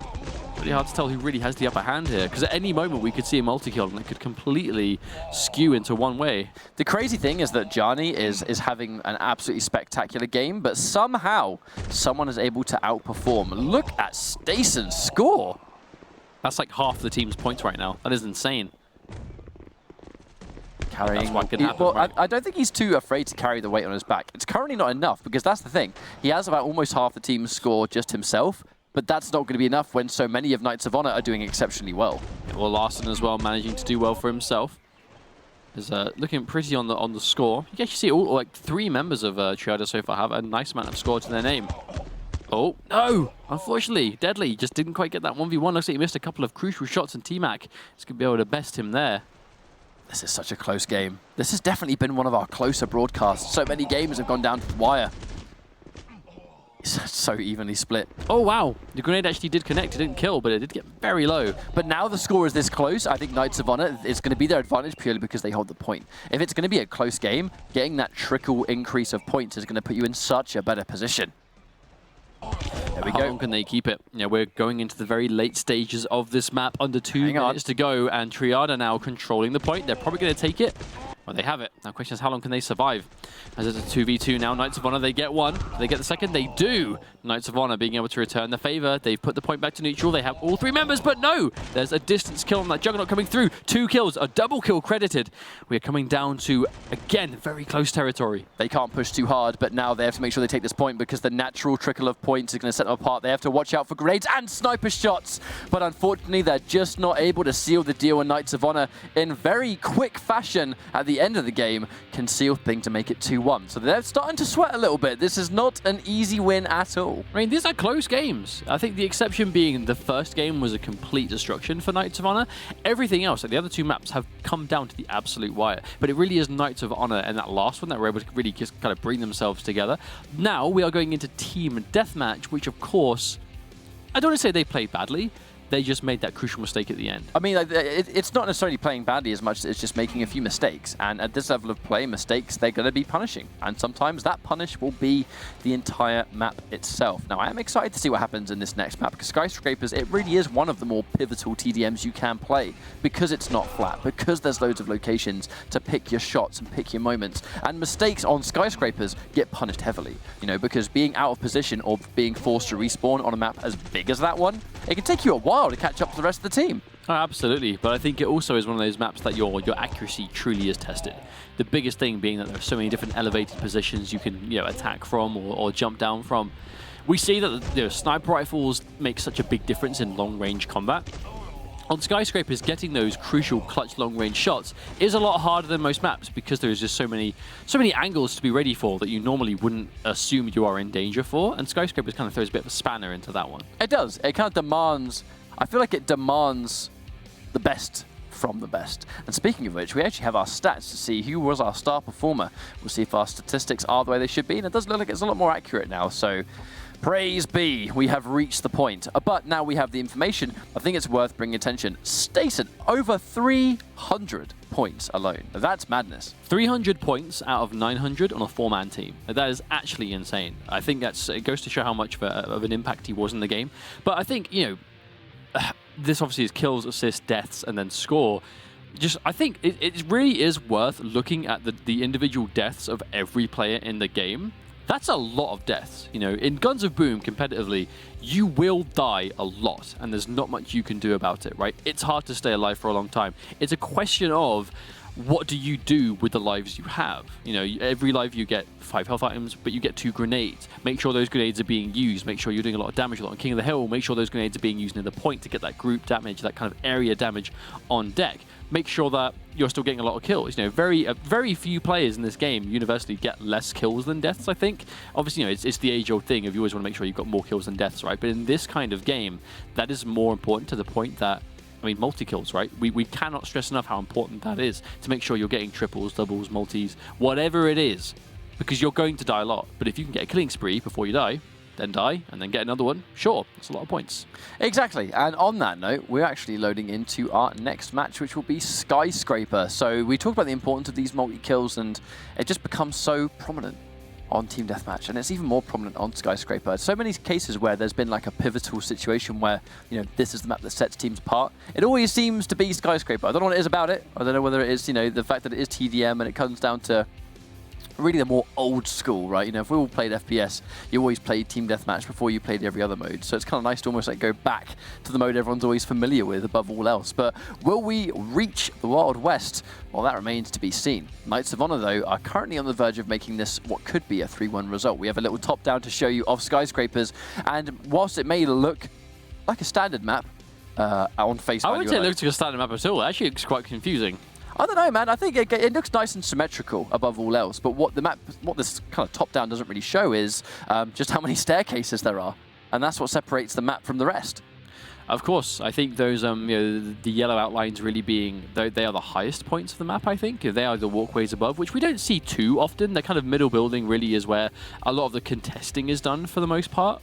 But really, it's a matter of, you know, you want to be holding the middle because you want to have access to where your opponent's going to come out from. But even then, like, there's only so many angles you can cover. I think you as a team, you need to be able to be positioned so you can get to your opponents really quickly, but also make sure you've got a lot of cover. Because that's the thing about Skyscrapers. There are so many points you can use to protect yourself that might not have the greatest coverage, but it's about just not being ambushed. Because if you get caught in, I mean, you can see there's a lot of corridors, a lot of kind of slim areas you can't really dodge in.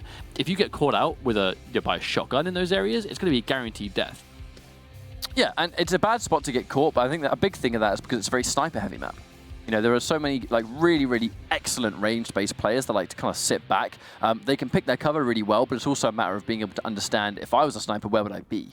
So watching out for those ambush locations is key. We see a lot of group fights take place in the middle, and it looks like the middle is where we're going to see the first fight take place. Just on the outside, who's going to win it? So Knights of Honor, we can see it's a 2-1 lead for them now going into this. This could be the last map of the third place playoff. Or we could go into a map 5 if Triada are able to bring this one back. But Knights of Honor, they have been in grand finals for both cups before this one. And now they can't even, can't even do that. They aren't in a situation that they can do that a third time. You know, they want to make sure they could at least end this on the highest possible note that they can. Absolutely. And if I was in their shoes, I'd be trying to do the same thing. Conor McGregor out of shield, so this is dangerous. Yeah, no wonder. No wonder we saw Larson get that sneak attack. If you have no armor, you're not in a great position at all. With this being first to 500 points, Knights of Honor already doing a fifth of the work. That's one way of looking at it. They're going in. That was an amazing grenade throw from Ilos, followed up by Porcupine. An absolute insta-kill, 100-0. Gets credit with a triple kill before he dies. And that's not a bad amount of work to do before that death comes through. If you're going to go down, at least get a bonus to it. Get that consolation prize. Let's have a play almost a double in the score lead for Knights of Honor. We're looking really strong so far. Stason doesn't want to overpush. He can see the two people there, so he would have coordinated their position, but he's not really in a position where he can take the fight himself. Had to wait for the rest of the team to follow up first. Johnny gets one, Larson drops. Okay, so throwing some grenades over the hedges here, just try and get some damage on the table. 2 kills coming through for Triada. But Johnny returning the favor. That's a 2 for 2. Knights of Honor halfway done already. 250 points on the board. Dejani actually gets ambushed by Larson. He found him out, but it was too little, too late. That's going to be a nice, quick double for Larson, I believe. You always see sort of people swap to that rifle. I believe that rifle does grant increased movement speed when you have it selected. So sometimes you'll see people, if they know they're going to go in for mostly a shotgun-heavy game plan, they're going to kind of go in with a weapon that gives them increased movement speed while it's selected, and have that quick switch available. Kind of goes back into setting up your weapon order, so it's mobility with one weapon and then damage with the other. I mean, the quick switch just is, it's a game-changing mechanic, and you have to be able to use it within the blink of an eye. You know, universally, it's porcupine plus something else for the most part. But that, that being said, you can still use other options if those weapons give you nice passive abilities. Very weak indeed. We have to watch out. Conor McGregor's going to be doing a little bit of defending. But I believe that was Wow, Gianni. psychic grenade throw. Ilos knew he was coming. I think that's because we saw Gianni coordinate it. You know, he was being a little bit up front. Yes, Gianni went down, but not before giving them the crucial information they needed. So Gianni is having a really good game so far. Him and Ilos. Actually, all 4 members of Knights of Honor credit with a pretty even kind of score amount. And there's that synergy we talked about before, really shining through, playing well as a team. There was someone behind, but I don't know if it was coordinated. Stacen's able to get the sneak attack here, but they've kind of just ran into each other. Double kill for Stacen. There's an opportunity, and Deadly gets a combo breaker. That's the kind of point they need. They are still down by 100, and Knights of Honor have less than 100 to go to win this one, so it's quickly slipping away from Triada. But if they're going to play well, now is the time to do it, and it looks like they've begun to potentially make that comeback if they can get the kills. But Ilos stops Larson dead in his tracks again. Each kill, wow, Gianni gets another one. This is going to be really difficult for Triada to make this back. And a double kill as well. The triple killing spree, I should say, for Deadly credited, but still 17 points left to go for Knights of Honor. I'm not sure if they physically can stop them getting the 2 kills they need. They're having the sequence of their lives at this point in time. The only problem is that they have so many kills they cannot give up. I mean, that's just it, right? 17, and we're going to see Knights of Honor walk into this one. They have to group up, but one bad grenade, one wayward shot is going to do it. Is it going to be enough? 2 more points left to go. This might be curtains, and it will be just that. Knights of Honor are going to take the 3rd place playoff with a 3-1 result. And they're not going to be the #1 team of the day, but at least they can go into the European Invitational knowing that they were at the very least top 3. But an amazing way to really get themselves together after what was, to be honest, a very unfortunate loss. When they lost the match on the warehouse, it did come down to a very bad decision in those final clutch moments, those crucial moments. And after that kind of loss, had it slipped away from them, I can see it being a bit of a killer to the morale going into the rest of the, especially the European finals in a couple of weeks' time. But the fact that they were able to be honest, quite dominantly take those next 2 maps after it showed good composure as a team and good, I suppose, recuperation after that kind of mistake, after that kind of loss. Of course, shout-outs to Triada for doing so well here, managing to take the map, but obviously not enough, as Knights of Honor are able to take 3rd place and take another portion of the prize money. Moving into grand finals now, where of course we will not be seeing Knights of Honor, as that's the 3rd place playoff is done and dusted in this single elimination tournament. We have 2 teams left to call themselves the best in Europe for now. Well, we are moments away from seeing our final grand finals of Europe to kind of see who's going to be taking the cake and kind of building the storylines as we go into the big European final at the end of this month in Katowice, which I've got to say I'm really excited for. It's going to be really exciting to kind of see who's going to take that first big win. This will be the biggest Guns of Boom tournament to date, and it'd be great to have that accolade, wouldn't it, as the best team in Europe. I mean, I actually think the main thing I'm looking forward to about it is everyone being there physically in person playing in that kind of studio environment. It's like a LAN. It's a LAN environment. These are going to be players, that they're flying in together.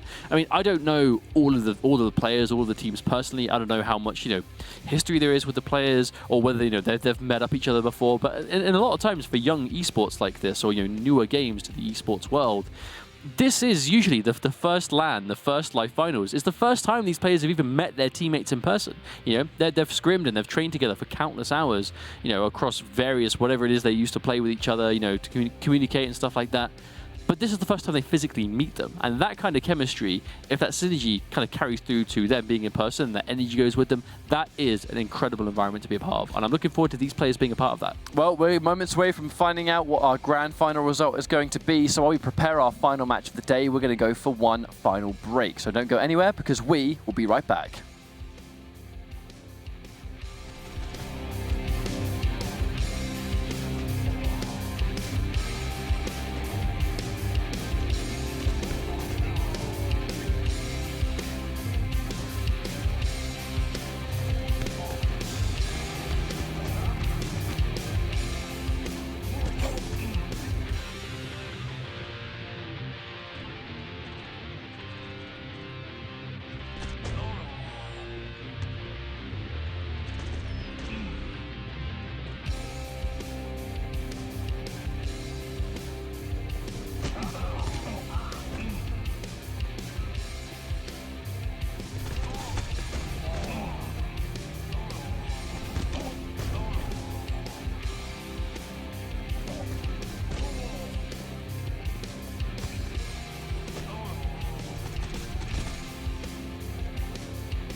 Hello everybody and welcome back. This is the ESL Gun2Boom Go4 finals for the 2 weeks that we've just had, and it's going to be our grand final between Back2Back and Yakuza. This is our final Go4 before the European Invitational, so it's time, Mustard, to create some storylines.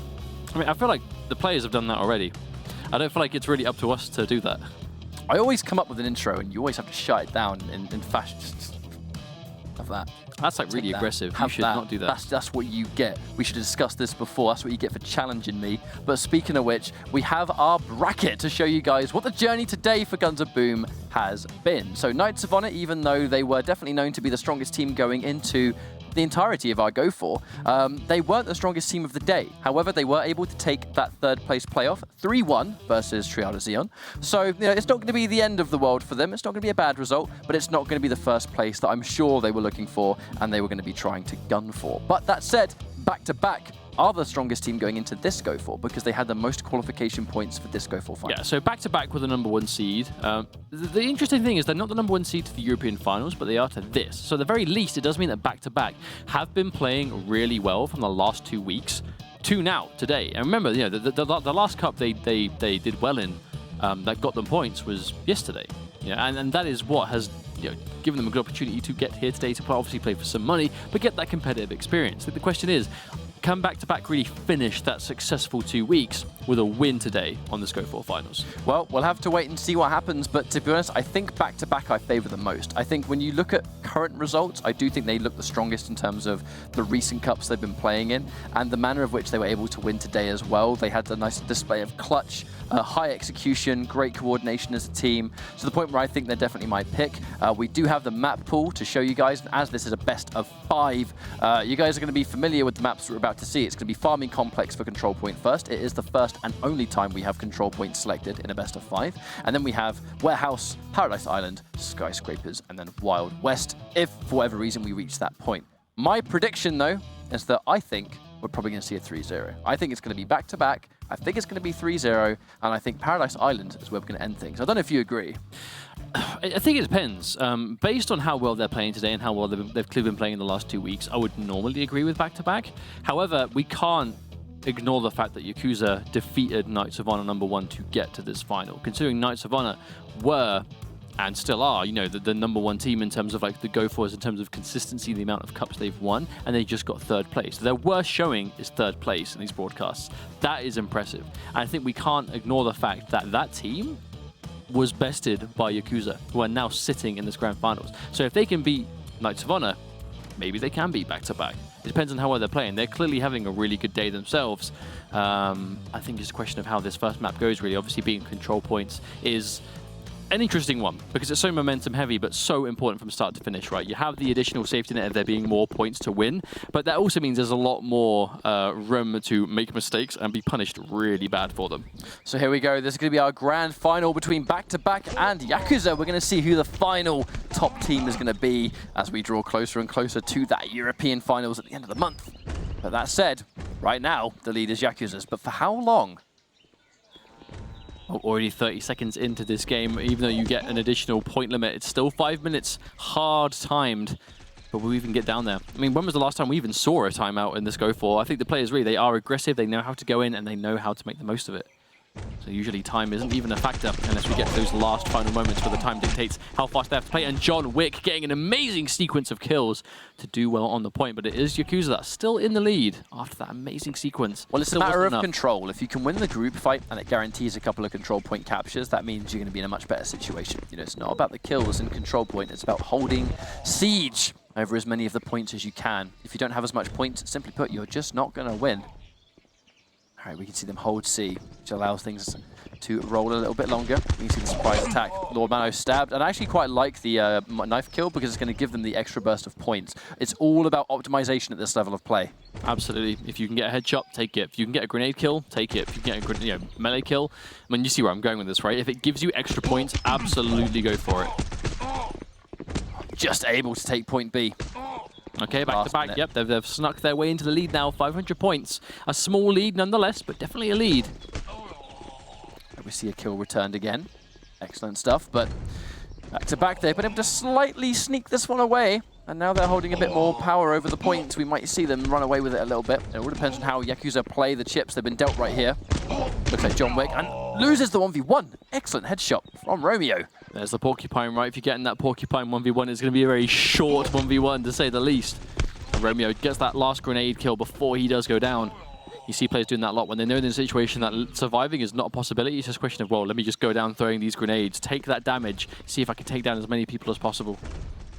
Yakuza, they've been able to sort of take the beginning and they're starting to run away with this one. Maybe I spoke too soon. I mean, this is the team that defeated Knights of Honor. They were the #1 team. They were defeated swiftly by Yakuza, so they can do that. They can absolutely bring it to back-to-back if they keep playing the way they were, and it looks like that is exactly what they intend on doing today. The time has come to bring your A game in this final week, and it looks like they're doing more than enough of that. Yakuza, they still have ways to go. There's scope for back-to-back to make a comeback here, but they need to get the points right now, and they have to hold them, no exceptions. But the time is not actually too much of a problem right now. 2 minutes is plenty, but it is really the point difference. Yakuza, they've passed over that 1,000 point mark, and it's not going to take long for that 200 to slip away. But back-to-back, Killing Machine, getting that kill, managing to sneak up. Can he get this 1v1? Oh no, he missed one single shot, and Lord Mano is going to get that combo breaker and butcher kill. That was a valuable kill he just got for his team. Killing Machine really needed to get that grenade. Unfortunately, when the grenade missed, he kind of missed that last little ounce of damage, and this is by far going to be a finished match. I do not see back-to-back making the comeback here, not with like 10 points left to go. That's one tick. That's more, and the kill, of course. The kill is going to be enough to do it, but wasn't even needed. When you find yourself controlling 2 points and you have like, what, 20 points left to go, that is a matter of seconds before you have that ready to go. So Yakuza looks like they're bringing their A game, and I think your 3-0 prediction is basically not coming true straight away. How do you feel about this? I'm not afraid to hold that. I'm not afraid to hold that because at the end of the day, if a team is doing well, I don't even know what... I present you this L. Oh, it's an L. Okay. Look at the camera. Is that the right way around? You need to stretch your thumb to get it lower down. Like so it's me. my thumb's idea. That's more of an L. I present this L to you. Was that rehearsed? No, not at all.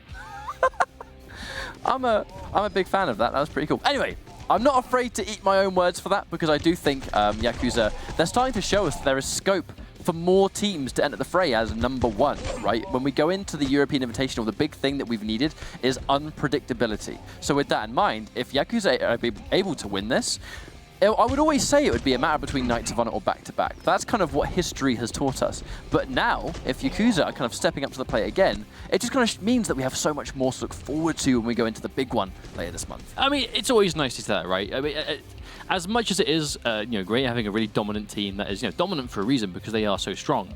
To see that team not be like the obvious favorite near the big one, right? Because that's the thing. Big one. This European Invitational is going to be by far the biggest, most stacked Guns of Boom tournament we have seen so far from the game launch to now. And the players will know that, Game Insight know that, and the viewers at home will know that also. Let's have a look at these final statistics as Yakuza found themselves with a 200-point lead as they crept over into the final moments of that game. And I'm going to be honest, look at that even spread on kills and points from Yakuza. That is what a team needs to look like when you win this kind of game against this caliber of team. I think it's the same thing for back-to-back. I think they both played incredibly well too. It was just that really early lead that Yakuza were able to establish. By the look at the points at the end of this match, that early lead they secured was what allowed them to maintain consistency throughout the rest of the map. Yeah, absolutely. But that's just one moving part of the game, right? Controlling the point and taking the actual points themselves is so important in Control, but it is about making sure that as a team you're playing well. Because Control is more than just, run at the point, get a kill, capture the point. You have 3 points to worry about and 4 teammates. You need to make sure that you are getting the same amount of damage. I mean, I think the big part there is Yakuza's even kill spread. It means they were basically sharing the load. They were taking the fights evenly. And to be honest, seemingly winning a similar amount of fights, which is really important in this kind of game mode. But going into fighting, we have our second map ready to go, which is going to be Military Warehouse. Yeah, so we have Military Warehouse for Team Deathmatch. This can be one of those crazy maps where it really is about who maintains the most amount of pressure, I feel, more than anything else. It's about making sure that you kind of sit within the front half. People always ask in tournaments or competitive, if I'm going to be a Guns of Boom player and I'm playing TDM, where's the best place to kind of fortify? It always kind of seems, by what tournaments are showing us, kind of like their half. right? You know, the beginning of their own half is kind of like the magical area to control, because if it's on Military Warehouse where you have a lot of vision on their respawn, if they come out of their respawn door, they're probably not going to have the invincibility anymore. So if they don't have the invincibility, you kind of sort of check that free damage. So by the time they come into the middle of the map, they've taken so much damage that the fight is in your favor. It's always going to be a 4v4, but if they're weaker than you, it's straight up going to be something that you're going to be much more happy with. But that's the knowledge, right? You know, respawn protection is a huge part of the game casually, just to make sure you don't kind of just get pinned in your spawn. But you can kind of use that on certain maps, knowing that, well, you know, if you go out of your respawn and you just run in a straight line, how far are you going to get? On Military Warehouse, not far enough to get a fight. So if your team is holding the point beyond that respawn protection, you can really keep the enemy team in a miserable situation, provided your team is alive and positioned well enough to do so. So back-to-back have piled in as a 4-man squad. I think that's almost trying to show, I don't want to use the word insecurity, but I think it's showing that back-to-back they want to take no risks. You know, if we want to play safe, if we want to secure this win, maybe the choice is to stick together. It's not working out very well for them so far. Yakuza do have the lead at this point in time. Well, that 4-man strategy does work if oh you my catch god, a people killing out. spree within the first minute. But that's the thing, right? The idea of the 4-man strategy is to go around. If you catch someone up by themselves, you basically take them down immediately. And, you know, Guns of Boom doesn't have a huge amount of area damage. It really is the grenades or bust when it comes to, you know, doing group damage together. But I like this adaptation from back-to-back. They know that Yakuza, they're really positioned well. So back-to-back, they're kind of spread out now. They're doing their thing one a man at a time, and now they are literally one single point in the lead, but it is a lead after being down a little bit at the start. Anything's going to be better than nothing. The thing I mine up is there are a couple of members that are yet to get a single point, which I think is no assists, it's no kills, it's no nothing. Oh wow, but there's the kind of aggression Yakuza coming through strong with. Old Mano healing up, going to be out of armor for sure, but still health, not doing too bad. Now he's kind of springing the ambush, you can see. If he goes around the corner, he's going to catch them out. Killing Machine, getting a sniper kill. Lord Mano is still here. Killing Machine getting a second one now. Porcupine. Yeah, Romeo tried to spring the trap, but was not ready for there being an extra sniper shot on the play. Lord Mano is going to get a snipe attack. There's no way Gonzo actually can't see it. Gonzo was tunnel visioning that one pretty hardcore. Yep, but Lord Mano was able to get a double kill, so kept his team in the lead thanks to that extra bonus. Oh, that's a lot of damage going through. Romeo gets caught out by Migs, goes in for a second, but will not get it. Excellency stops him dead in his tracks. Excellency is having a spectacular game right now. You see a surprise, that should be another kill. Yeah, there was no way Killing Machine was going to survive that. As soon as he put himself in the corner there, Excellency was ready to finish him off. But Gonzo getting that long-range sniper kill, shutting him down. Oh, what a turnaround. Excellent shot. Yeah, I like that. Gonzo getting that headshot, and then Migs running straight in for the melee kill. Headshot on Romeo as well. Gonzo has had quite a rampage at this point in time. He's not getting the kills, but he's doing the damage, which is allowing everyone else to finish their plate. And he's taken no damage himself. That's the thing. It's just been a thorn in their side, but not dealt with just yet. Yakuza, they are in the lead, but that lead is slowly creeping away. It's going to be 40 at this point. John Wick. A little bit ago. Oh, yeah, John Wick getting the jump on them. Goes for a knife, but to be honest, not really enough damage. I think he missed the shotgun shot, but went for the knife anyway, so he missed the majority of the damage. And there's the trade up, but another double kill. I'll be honest, back-to-back, they're getting a lot of key kills here, a lot of special kills, a lot of double kills, a lot of knife kills, headshots, and that is why the lead is creeping away from Yakuza, but they do still have it, so they are still in control. Migs getting a grenade kill, getting a shotgun kill after as well. That's a double kill credited, and that's 3 kills additionally for back-to-back. Now they are in the lead right at the last few minutes of this game. It's because they're just taking their points better. They're being more patient. They're picking their moments. Romeo with a wonderful snipe. That's going to be the start, but a little bit more work left to go. Only 3 points separating our two teams at this point. This is so close. Romeo gets one. Okay, every gets another. That's a double kill too. Those special kills now, and it was a headshot. This is the kind of time you cannot afford to let that happen. Killing Machine is going to get a kill on Romeo, so Romeo is shut down. Excellency. He's ambushed. Unreturned damage. He gets Migs, but it's going to be traded out by John Wick. This is a turning point, though. If Yakuza win this, they're going to be up 2-0. That will be one hell of a mountain to climb for back-to-back to bring it back. But if back-to-back can get this, they will be evened out. This is so crucial to make sure they don't lose this map. They have to stay put. They have to wait for him to spawn. Romeo, he's going in for the sneak attack, but I think he's actually going to run into the rest of the competition. Is it enough? Needs one kill, though. Oh, no, they stopped him. He got behind them. He almost killed John Wick, but John Wick was protected at the last minute. Lord Mano, he can't be caught out here. Oh, God, they're going for him. Oh, but Megat will get that long-range kill. That just came down to individual members being chased. John Wick was caught out behind. His team completely turned around, destroyed Romeo for it. But then they themselves, they saw one member of back-to-back caught out. And the problem is, they did some damage from a distance, but instead of just going, okay, he's gotten away, it's fine, we'll regroup, they actually chased him. And that put them out of position where Magat was obviously waiting in the distance and was able to quickly snipe and take him down. For the snipe to be as fast as it was and the reaction was fast, I think that 100% was the decision. Was pull back, I have vision of this location, and if I know they're going to be there, all I have to do is hit my shot. Unfortunately for Magat, hitting the shot was exactly what they were able to do. So that's going to be excellently well played. That really was anyone's. It came down to the final kill. If that didn't go right, or if the shot missed, whoever they were chasing very well could have eaten the dust and gone out, making this a 1-1. But unfortunately for back-to-back, when it's so close and you can taste the even-Steven situation, when it doesn't go your way, and then it's now you have no choice but to take 3 maps in a row, as you go into our next map, which will be Paradise Island for King of the Hill, that's a lot to think about, isn't it? Because it can make, if you know this could have been closer, and it's just not, it's such a knock on morale. Well, it's like you said before, right? It's, I believe we said before, you know, that when you're in that super close situation at the end of the map, at the end of the game, and you know it's one team is 1-0 up and one team is yet to win a match, right? When you are like 1 kill away, this situation we're in now, where you're 2-0 in the lead, is really demoralizing to be facing down on the receiving end. But just literally, the difference of 1 kill is all it would have taken for this not to be the case. I think it was actually really important for Magat to get that final kill, considering he was definitely the weaker player on the team in that game. But it goes to show that you can literally not, I don't want to say not pull your weight, but you can definitely have a bit of a rough one. But still, you know, when it counts, still make those plays work. And that's what Magat was able to do there. I think he's going to be feeling good about that one. We are going to be loading into our next map momentarily, which again is going to be Paradise Island. I think if we see I'll be honest, if we see a 3-0 result in Grand Finals, but it's against back-to-back, this is probably the last result I expected. No, it will be a great result for Yakuza, and I think going into our European final again, I mean, wow, what a result for these guys, but it's not what I saw coming, I have to admit.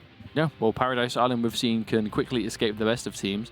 So about how you play it consistently, I suppose. You know, we see players really trying to establish control of the point and control the spawn as the enemy team is running in. And these players, these teams, we've seen them broadcast after broadcast by now. You know, we are very used to watching them play. They're used to playing on this map. The question is, how efficiently can they really make it work for themselves, I suppose.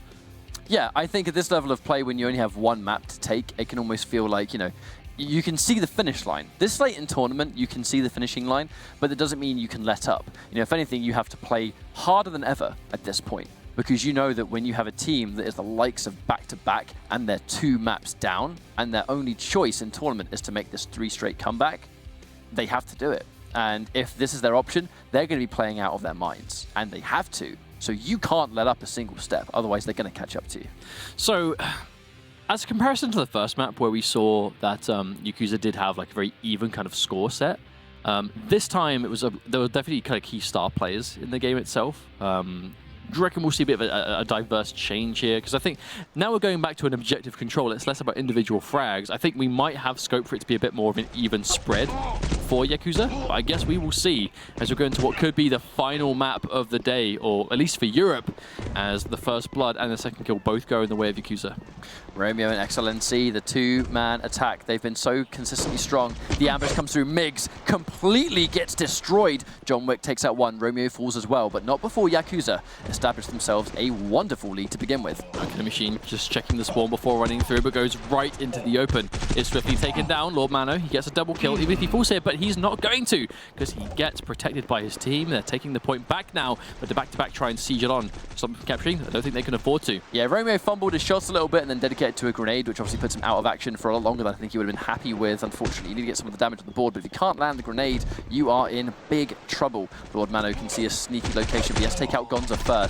Get Gonza, try and establish the point, maybe go for the sneak attack, and he's going to be rewarded with a double kill. That was well played indeed. And here comes John Wick to try and push in. Killing Machine for the pincer as well. Okay, back-to-back, they have been able to stabilize this game. Killing Machine gets the surprise on Magat, and he gets a killing spree, gets taken down, but that's a nice chunk of points anyway. But Yakuza as well. Look, they managed to push it back a little bit too far forward as well. Gonza, I love his sniper location here. Well played, Migs on the point, more than comfortable getting up close and personal. Magat lands a kill for another time. Point blank, John Wick, they trade it back and forth. Can he get 2? No, he can't. Lord Manu makes it a 1-1. Oh yes, this is a really hard one to call, it seems so far. Looks like back-to-back, they've controlled the point itself for a long time, so they have been getting that constant trickling of points, but Romeo point blank with that porcupine. There's grenade damage coming through as well. John Wick getting a double kill, however, managed to push through. There's an opportunity for back-to-back to bring the points back towards them.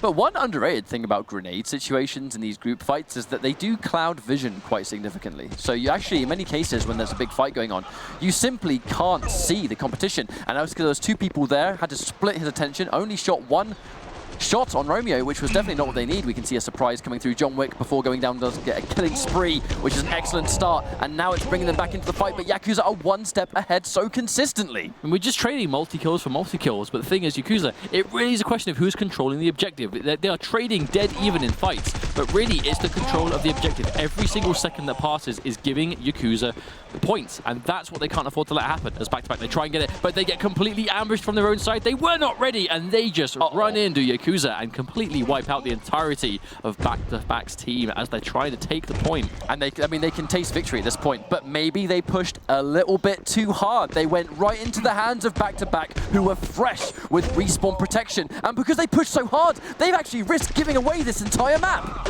Maybe, or maybe not, as they are still in the lead. But by how much? One, but Gonza takes him down too. Killing Machine forced to use, but Romeo comes flying in from behind. A grenade and a porcupine kill. There's the third one. Killing Machine managed to return the kill, but not enough, as it looks like Yakuza, they have the point again. And we are getting 100 points away from the end of this map, but at the same time, back-to-back definitely in the territory to still win this map. But they have to get the objective, and they have to get it now. They are running out of time. Migs ran face first into a grenade. They just need a couple more kills now, and they're going to take the victory. Yakuza, they're really on the brink of taking this tournament. And with one more kill, can they pull it off? They can! Romeo, in quite fitting fashion, seals the deal. And it's Yakuza who 3-0 back-to-back.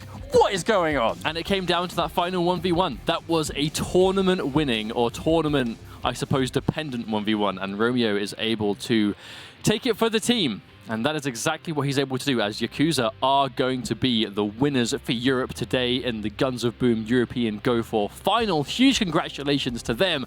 And they're going to be feeling a certain way about this right now. And after just dominating their way through the bracket. I feel like this was a tale of who pushed the hardest. In that Paradise Island map, it really did come down to, at the end, when Yakuza, they actually ran the risk of pushing too hard. They almost, I think they may have felt themselves a little bit too much. They tried to push towards the base, and they fell victim to that respawn protection. They overstepped the fine line that was drawn. That said, back-to-back tried to establish the exact same team back. It was right here, actually. It was this kind of play. Obviously, this is much earlier, but later on in the map, they tried doing the same thing. They pushed into that side room. They tried to lock down the spawn, and even though they got 2 frags, Romeo and company snuck up behind and really back-to-back had forced themselves into an unsurvivable situation. What could have been a massive advantage was misplayed by the room they chose to go in to try and make the comeback. I think a huge part of that, though, was choosing when and where to take the fight. Because obviously, if you win a group fight, that's fine. If you win a group fight when you don't control the objective, the whole time you were fighting, the enemy team was still building up points. I feel like that was one of the biggest mistakes that back-to-back made. Or, perhaps even, something great for Yakuza. They kept the fighting away from the point directly. So even if they lost the point, back-to-back would still have to go to the capture point, go to the King of the Hill, stand on it, which takes a little while to put it back to neutral, then you've got to capture it. By the time they're basically capturing the point, Yakuza are already respawned. So I think it was really good for Yakuza to keep the fighting off the objective. So by the time back-to-back took it, Yakuza had respawned, and they can then start contesting it again. Well, just like that, who would have expected a result like this? We have Yakuza and back-to-back in grand finals. Yakuza with a 3-0 result, ending notes as the strongest team in Europe as we draw so much closer into our European finals live from Katowice in Poland. And to be honest with you, this is, for Europe, all we have time for. We have the bracket to show you guys to get one final look at the journey these two teams have had by the end of the night. And also, a little bit of news to talk about how the finals are going to be in 2 weeks' time. We're going to give you guys one final reminder of where you can sign up for your tickets and be part of Guns of Boom history. Well, but that's it, right? This is a newer esport. This is the first time Guns of Boom will have an event like this. And if you're a fan of the game, if you're in the area and you want to be able to get down there, obviously, there's still time for you to, book a flight, get a hotel, whatever it is you want to do to be able to make this finals. Get your tickets right here. ESL.im/EU tickets. Get yourselves down to the first major event that Guns of Boom has ever had. Be part of the history of this game. Meet the players, meet the devs. I'm sure they'll be down there too. Obviously, meet all the ESL guys if you want to meet us for some reason, sure, we'll be there. That won't be a problem. And it will be a great time, I'm sure. Now, before we sign off, I want to give you guys one final reminder of the standings, the teams you're going to be seeing at this prestigious European event. We do have our final standings, and you can see it's going to be Jug, Knights of Honor, back-to-back, and Yakuza currently. Oh, look, it was top 3 from today. I wonder why they're making it to the finals. Exactly right. Top 3 teams for a reason. They can leave this tournament regardless feeling good that regardless how today's result went, it's the big one. You know, it's the big one for these guys. But the interesting thing, right, this is the standings for the top 3 teams, the 3 teams that have been invited to the European Invitational. But today's results were swapped. Knights of Honor got 3rd, back-to-back obviously 2, and Yakuza took 1st. That is interesting.